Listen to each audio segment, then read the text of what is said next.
check the different spots, memorize every one of those positions. It's invaluable to learn all those pentatonic positions. You'll see them all over the place. Now, another really common use of this position is the top 3 strings.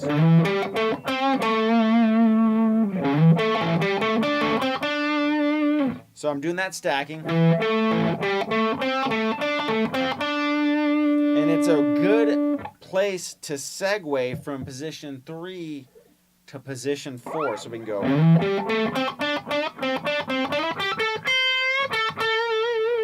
And get into the position 4 riffs, which is, just about as popular as, so if you had all the positions, if I had to say position 1, 2, and 4 are the most common. So 3 is a great place to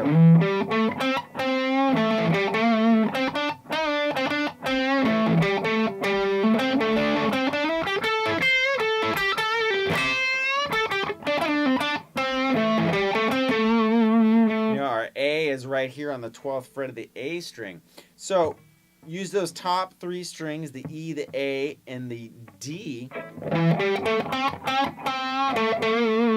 So we can bend down that 10th fret of the D. Resolve to that A. I'll bend down that D note, the 12th fret of the D string, a whole step. Resolve to that A.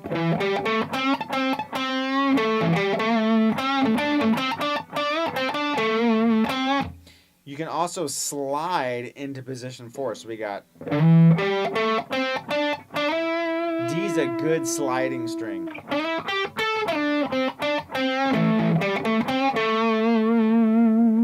Right, so there's the kind of the lower strings, the different kinds of riffs you can do there. Now keep in mind, this totally opens up when you start throwing in passing tones.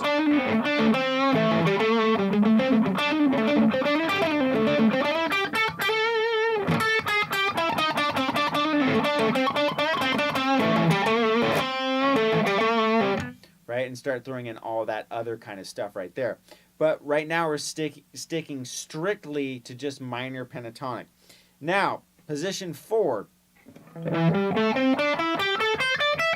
We're going to have 12 and 15 on the first 2. The next 2 strings are going to be 12, 14. Then we're going to have 13, 15, and then 12, 15.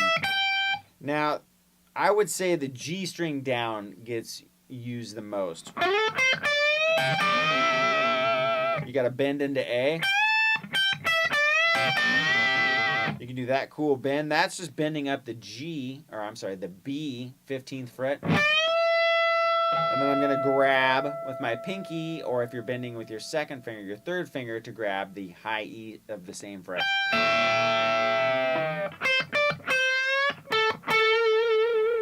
So I'll bend this note all the time with that quarter note.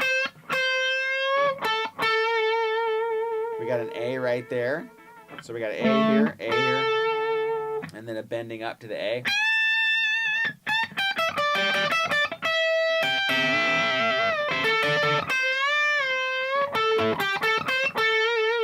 I like that one a lot. So I went G14, D14. Then I go down to the 12, the G, 14, and then I'm going to go 13, quarter note bend, and then back to 14 on the G. And I add in that one bend.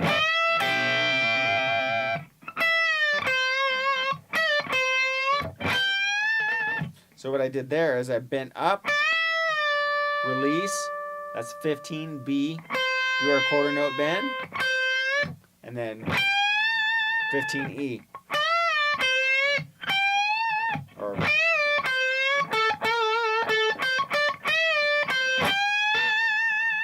stuff like that. Now, the 5th position, interestingly enough, doesn't get used a whole lot other than the top 2 strings. Now, let's go over it, but I'm going to play it down here, but I'll show you since we're already up here. It's going to have 4 of the exact same frets on, or 2 of the same frets on 4 of the strings. So on the first 2, And the last two, it's all going to be 15 and 17. Then we're going to have 14, 17, and then back to 15, 17. Now this is another position where you have cool, huge bends. That would be the B string, and then I'm bending up the 17 a step and a half. You can do that on the E as well.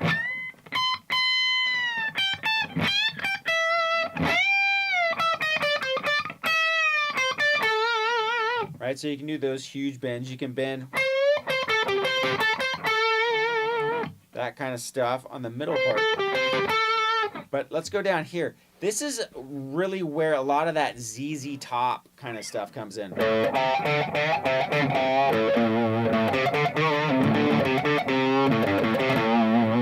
Okay, so we're doing the top two strings. It's going to be 3 and 5 down here. But I'm just going...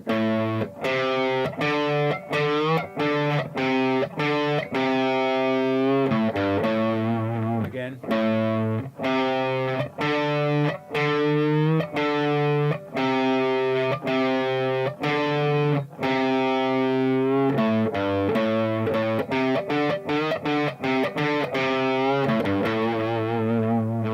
Right? So if we were to chain some of these together...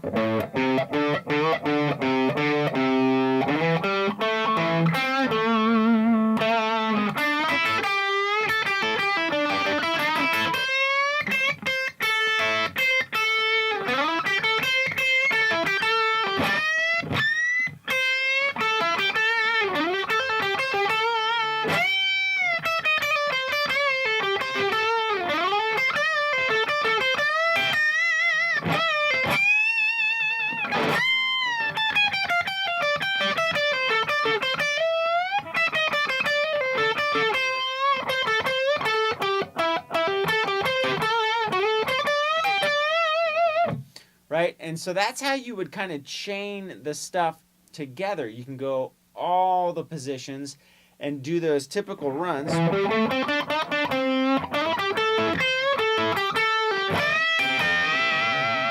Right?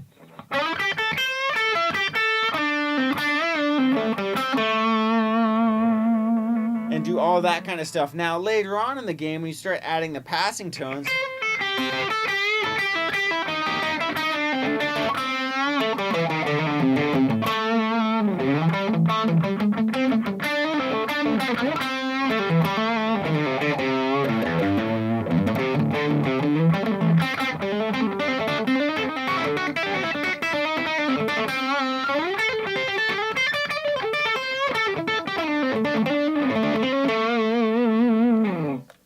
but I'm using the same kind of patterns and ideas, even though there's more notes, there's more passing tones in those runs I just did.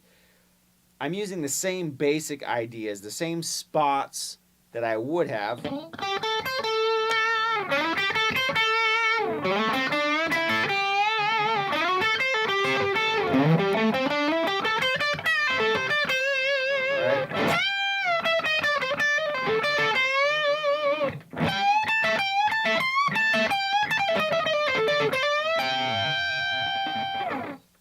And I'm just applying them in different spots. Now, and one other thing to think about is don't always do the same rhythm, right? You'll hear that all the time, but if you went...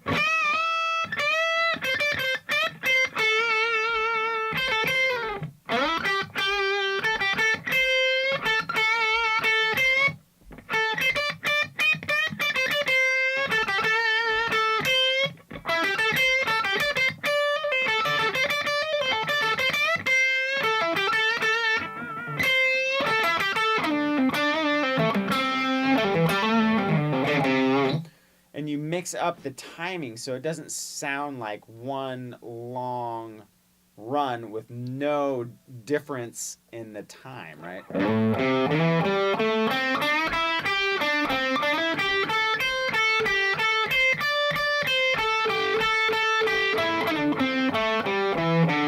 Right? You get the point. So